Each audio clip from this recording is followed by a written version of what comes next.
Good afternoon, ladies and gentlemen. Good afternoon. Welcome to the White House for your daily briefing. I know there's a call time for the Medal of Honor ceremony, so we're going to have to try to keep this quick so everybody who wants to attend or is scheduled to attend can do that. I just wanted to note at the top, I'll do this quickly, that you probably saw a blog post by Senior Advisor Dan Pfeiffer over the weekend that makes clear a couple of points, and that is that first, that there is no reason why we should allow the sequester with its indiscriminate cuts to take effect. It is wholly false that the President has not put forward proposals that would eliminate the sequester. In fact, he's done it 3 times. First, with his proposal to the super committee, which would have eliminated the sequester entirely. That was the whole idea behind the super committee's work. Second, with his budget, and third, in his proposal to Speaker Boehner, which met Republicans more than halfway on spending cuts and entitlement reforms and revenues late last year. We call on Congress, as you heard the President do, to allow itself the time and space to work together towards a broader budget agreement that eliminates the sequester entirely and reduces our deficit further by passing a short-term delay in the sequester in a balanced, responsible way, without drama, without delay, without inflicting the kind of unnecessary wound on our economy that we should absolutely not be allowing to happen at this time. So I would also like to address briefly the fallacious assertions that Republicans have been making about who wants the sequester and who doesn't. Let's just be clear. When the Budget Control Act passed on August 11th, 2011, through the House of Representatives, it passed by a vote of 269 to 161. Based on statements by Republicans today, you would have thought that the vast majority of that vote was from Democrats. Well, in fact, 174 of the 269 were Republicans, House Republicans. Only 95 Democrats voted for that bill. Moreover, and that included every Republican leader, Speaker Boehner, Majority Leader Cantor, Congressman McCarthy, Congressman Ryan. Speaker of the House, John Boehner, that day told CBS, quote, "I got 98% of what I wanted. I'm pretty happy." So I'm not sure how that squares with some of the commentary we've seen in the last few weeks. With that, I'll take your questions. Jim.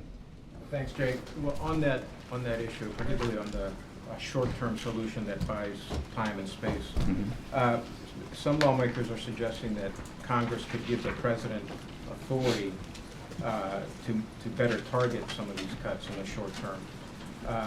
Would the President be amenable to that? That would be one way to avoid the kind of meat cleaver approach that you say the sequester imposes on the budget. Well, Jim, I'm not sure if you were in the seat on Friday. We had a pretty lengthy briefing gaggle with some experts on this. There is no convenient exit ramp to the punitive nature of these across-the-board cuts. They would have a devastating effect on our economy. They would threaten the jobs of hundreds of thousands of Americans. They would severely affect middle-class Americans. They would harm our national security. There is no means by which you can avoid that. The issue here is we don't have to have it happen. The Congress passed on January 1st a measure that extended the sequester by 2 months, that brought it down, that delayed it to allow for more time and congressional consideration. We need to do that again. When the Congress did it just a few months ago, they did it in a way that was balanced. They ought to do that again. There's simply no reason that we should inflict this kind of direct harm on our economy when we don't have to. When in fact what we're trying to do here is, as the President said, embrace the fact that in Congress there's a movement towards returning to so-called regular order when it comes to budget processes, and to allow that process to move forward, allow it to generate, hopefully, a balanced deficit reduction plan that continues to invest in our economy in the right areas to help it grow, and let that process produce a result that the President hopefully can sign. In the meantime, we ought to take the common sense measure to buy down the sequester without drama, so that we don't have in the midst of a year when we are poised for further economic growth and job creation, a real setback to our economy. But I don't think I see this as an off-ramp. It's just placing the authority, some would say the responsibility, on the White House to just identify where those short-term cuts could. Well, first of all, as again, I would point you to the detailed briefing that was given here on Friday from some of the experts, and so this question was asked. The law is written as it's written. It's punitive. It's across the board. The way that it would have negative impacts would be felt in manners that would do great harm to our economy. And when you're talking about $85 billion over the short period of time that we're talking about, the impact would be significant, no matter how you applied it.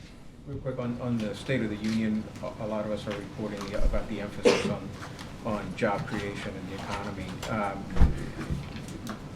The President's going to talk about infrastructure, public works, emphasis on educational opportunities.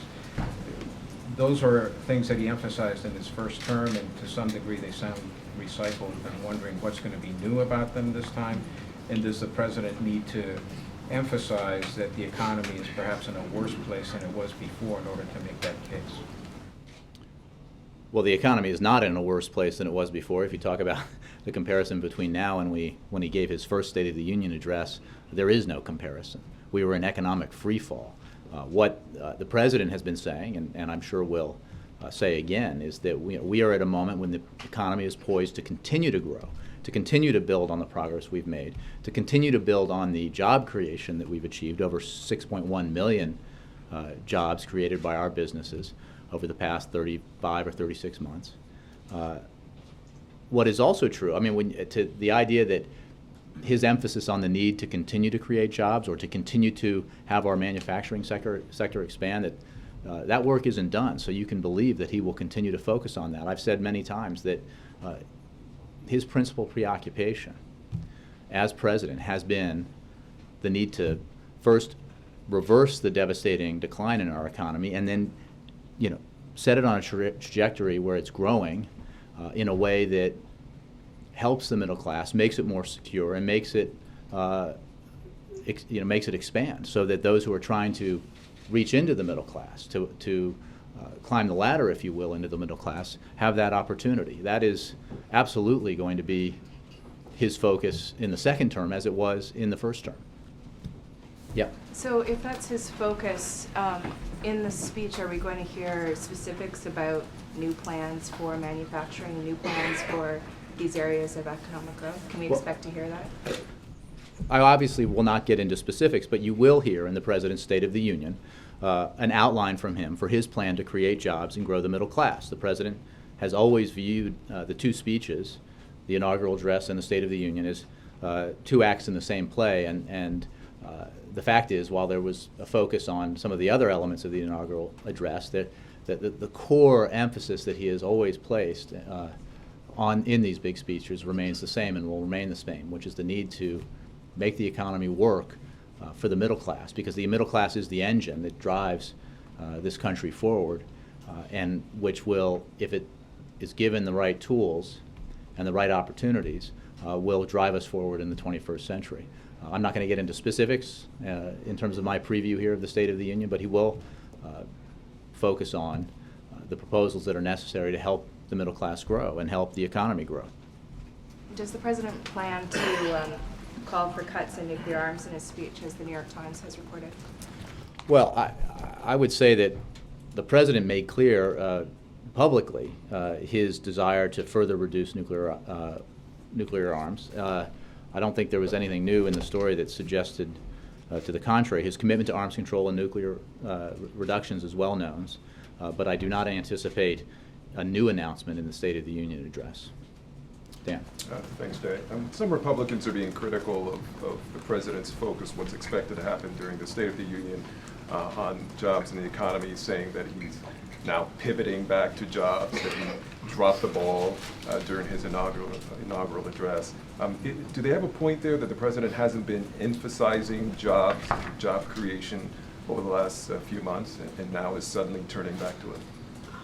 Well, I would argue that all the time we collectively spent at the end of the year, right up until New Year's Day, focused on a fiscal cliff deal, was very much about the need to take action to ensure that we didn't inflict harm on our economy, to take action to ensure that regular folks out there, middle-class Americans, had tax cuts extended to allow them to make ends meet, and to avoid the so-called fiscal cliff. I don't have the numbers for you, but it is simply a fact that while the inaugural address contained within it very powerful lines from the president about issues like comprehensive immigration reform or the need to address climate change or gun violence, all of those issues combined got less space, if you will, in the inaugural address than the economy and jobs. And that reflects the overall approach that the president takes. It also reflects the fact that when you talk about an issue like comprehensive immigration reform, we're talking about an economic issue.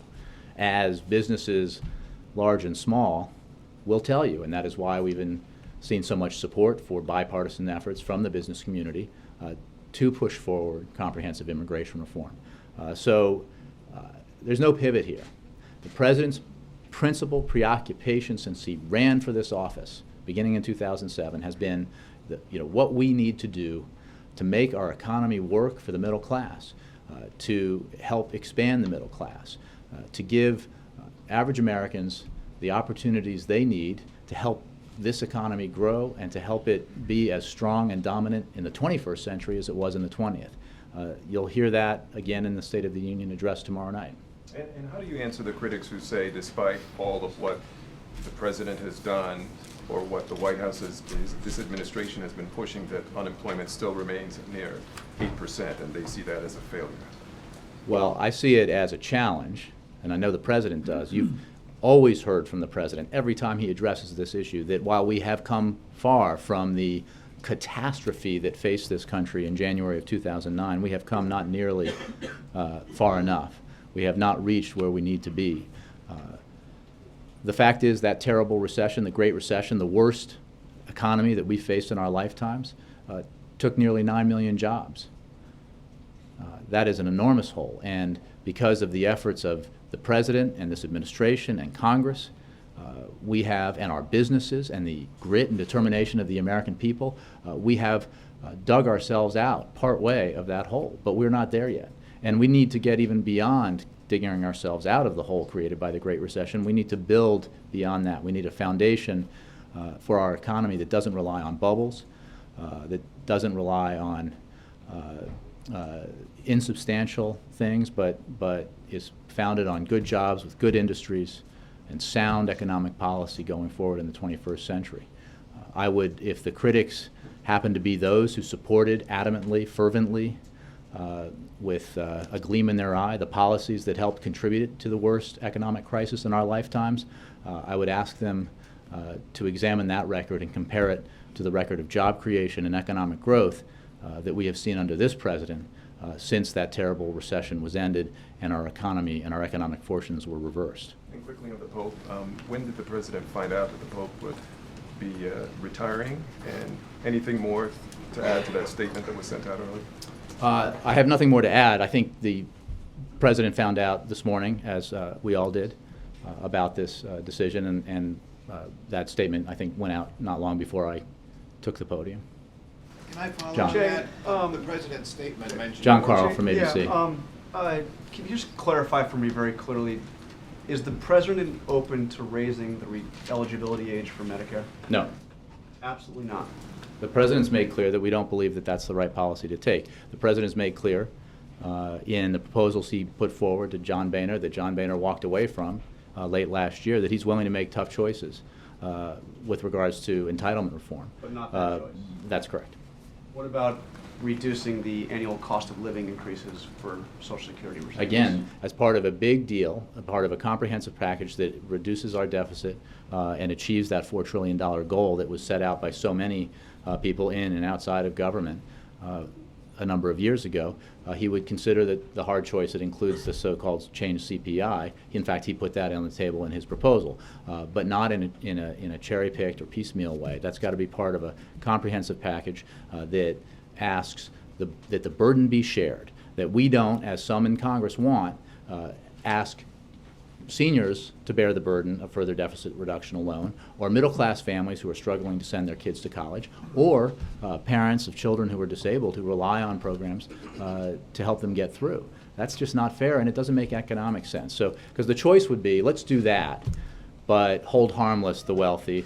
Let's do that, put the burden on seniors alone, but not close loopholes in our tax code that are available to wealthy individuals or corporations, but not to average folks or small businesses. And that doesn't make any sense. Like, how do you explain to a senior that we're doing this, asking you to sacrifice, but we're not saying that corporate jet owners should lose their special tax incentive? We're not saying to oil and gas companies who are making record profits that they should forego these huge subsidies that taxpayers provide.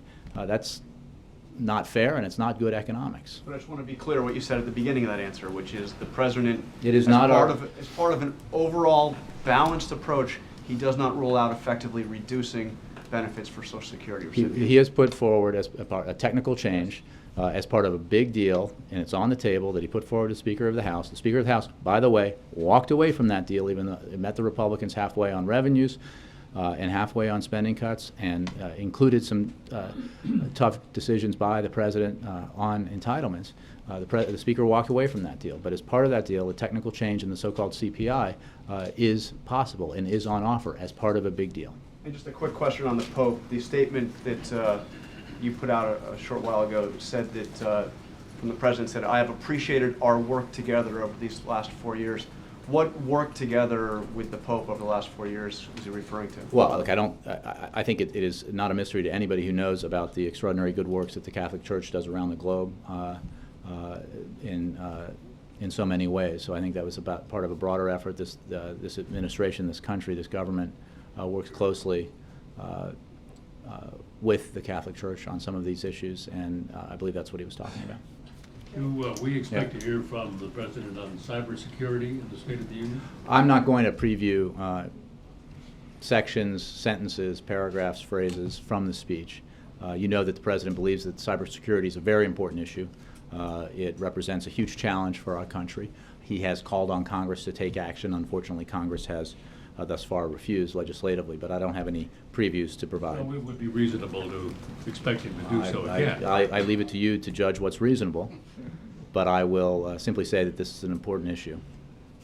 Jay, Yeah. on jobs, and Dan's question about the pivot back, et cetera, you said it was two acts in the same play, the inaugural address and the State of the Union. When you go back to the inaugural address, the word economy was used once, the word jobs was used twice. So if there's this big emphasis on jobs in the economy in the State of the Union, how could they be two acts in the same play? I don't think you heard what I just said. If you actually look at the inaugural in its totality, there is as much on or more on the overall need to grow our economy and create jobs, diction aside, than on some of these other issues combined.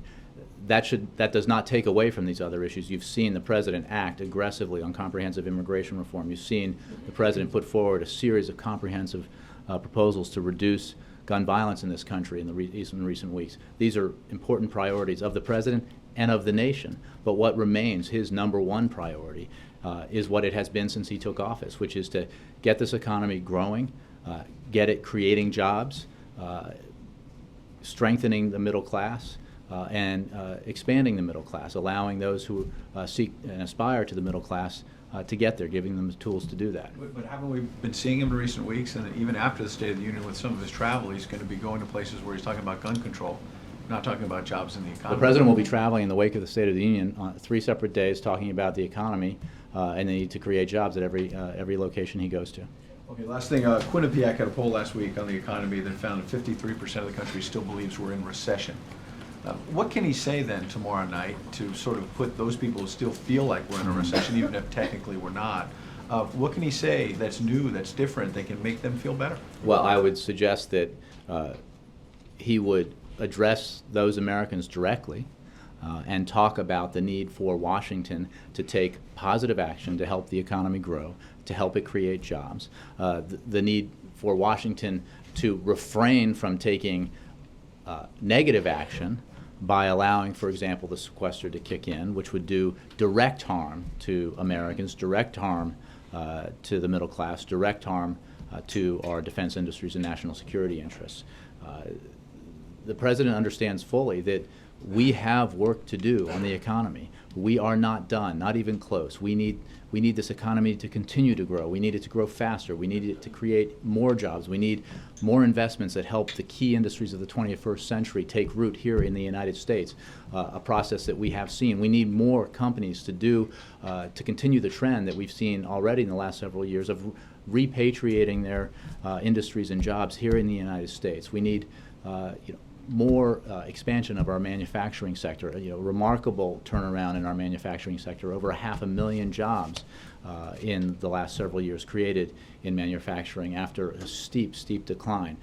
These are positive trends, but they are not irreversible and they are not completed. So the President will talk to the American people tonight about the things we need to do together to have the economy create more jobs, have it continue to grow, have it create a foundation that allows for steady further expansion in the 21st century, well beyond our time here, both ours in this administration and even yours in your seats, so that we're making the right choices now for our children and grandchildren and great-grandchildren. Peter. Jay, question about House Minority Leader Nancy Pelosi on one of the Sunday broadcasts, speaking specifically about the risk of cuts, referring to the sequester on the future of the United States. She was talking about education and scientific research. She said, quote, "It is almost a false wrong to say we have a spending problem." Does the President think we have a spending problem? I feel like this is a little bit of deja vu here. Of course the President believes that we have a spending problem that is specifically driven by, and I think every economist worth this, whose insights into this area are worth the paper on which his or her PhD is printed, would tell you that the principal driver when it comes to spending of our deficits and debt is healthcare spending. And that's just a fact. What is also a fact is that we have reduced non-defense discretionary spending to its lowest level as a percentage of our economy since Dwight Eisenhower was president. And I think only a few of you here were covering Eisenhower. So that is a long time. And that doesn't mean that we can't. So maybe, Tom? No? Okay. No, there are people who have have spent a long time covering and know this stuff back and forward, and they know this fact that non-defense discretionary spending has not been this low for generations.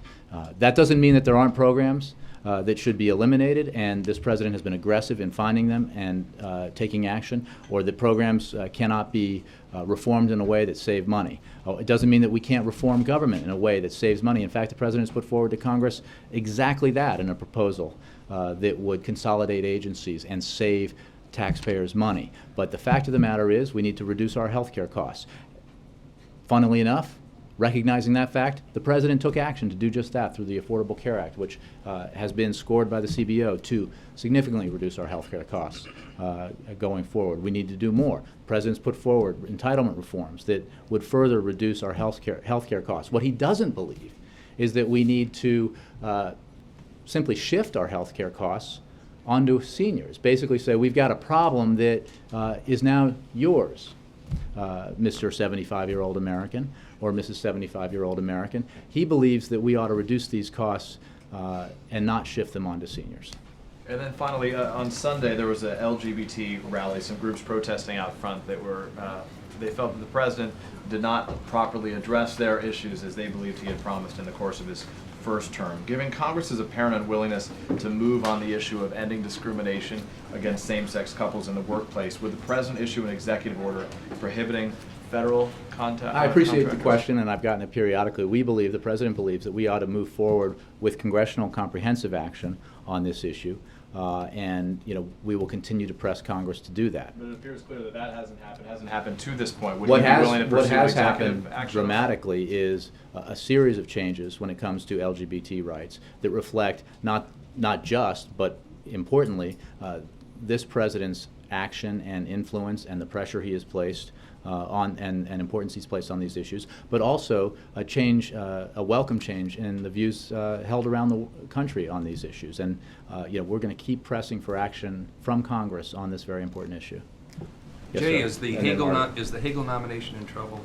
We believe firmly that Senator Hagel will be confirmed as the next Secretary of Defense. Since his hearing, we have seen an increase in the number of senators who have come out and said that they will vote to confirm him. That includes Republicans as well as Democrats.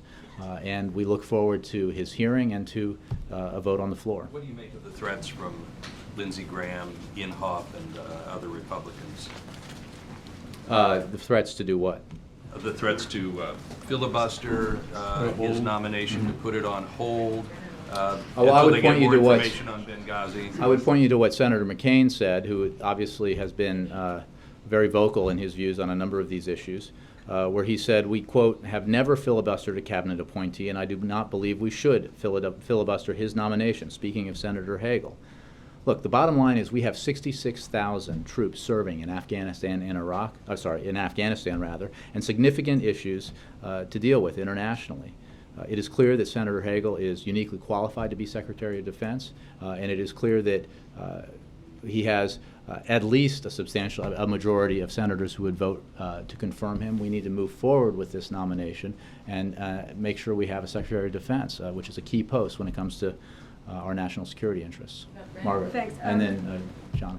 Two quick ones on foreign policy. To follow on this one, I believe what Senator Graham has indicated is that he wants to try to block both Hagel and Brennan until the White House answers questions about President Obama's direct involvement in Benghazi, including whether he called Libya to try to get the rescue crew moving and stuff about his conversations with Joint Chiefs or Secretary of Defense on the day of the attacks. Are those specific questions that the White House is going to answer publicly, or the Senate? We have answered these questions. The President found out about the attack in Benghazi in a meeting with his Secretary of Defense and Chairman of the Joint Chiefs from his National Security Advisor. He immediately ordered those two leaders to take every action necessary to try to position forces in a way that could assist in Benghazi and also potentially take action if necessary elsewhere because of all that was unfolding around the region. He was regularly updated and kept apprised of events in Benghazi and in the region throughout that evening and into the night.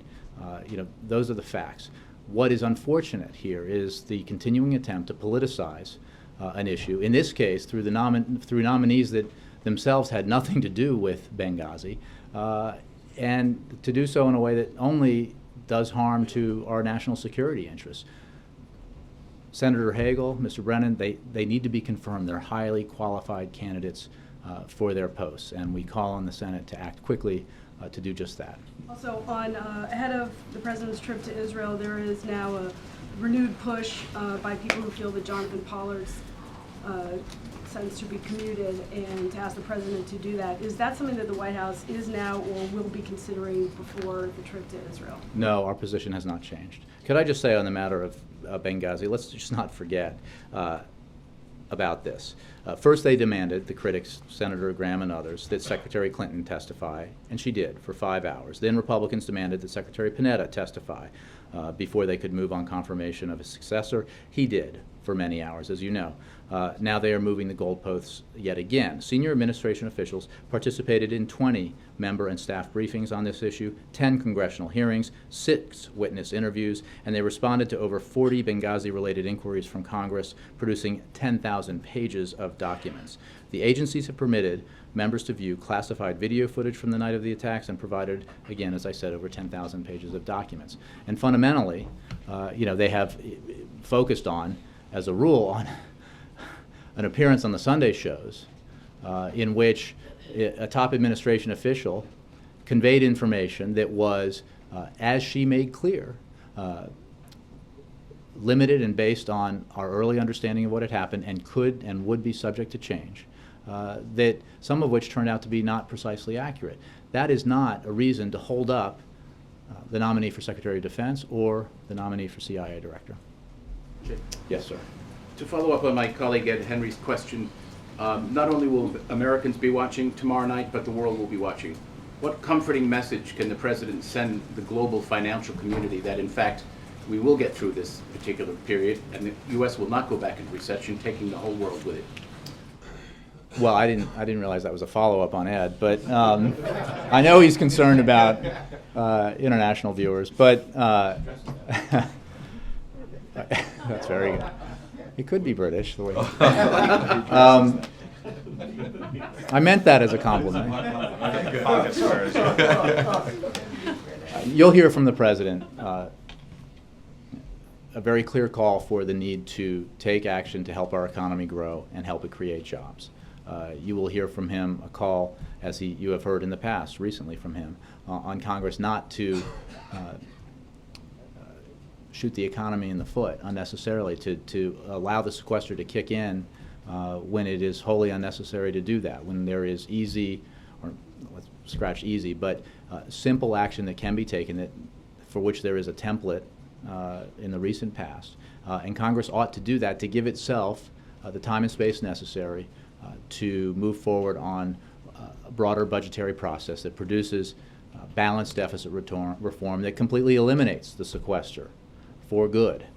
The kind of action that the President supports, the kind of action that he has provided guidance for in detail, far more detail than we've seen from Republicans when it comes to broad-based, significant deficit reduction in a balanced way. So I think he is absolutely concerned that Congress do the right thing here because it would be a very bad thing if Congress did not, because of the impact on the economy, because of the impact on American workers and the middle class. And I'm sure that is a concern shared globally because of the importance that the American economy plays in the global economy. Thanks, Jay. Thanks, Jake. All right, guys. I know you got a... Third row. Okay, third row, April, last one. All right, thank you. On the issue of jobs, you're talking about the expansion of middle class for employment and things of that nature. What about sectors that have not seen the light of day in some instances? The black unemployment rate, the Hispanic unemployment rate, and also maybe even the teen unemployment rate. Where is he going with the State of the Union on that? Well, I'm not going to preview specific proposals or sections of the speech. This is obviously an important component of the broader challenge here, which is that we need to further reduce unemployment. There are areas of unemployment that pose specific challenges, and we need to take action to address those. But I'm not going to preview presidential proposals from today or the future today here at the podium. At the best of times, the worst of times, normally the State of the Union, the tone of the State of the Union is optimistic. It's always the State of the Union is strong, pretty much.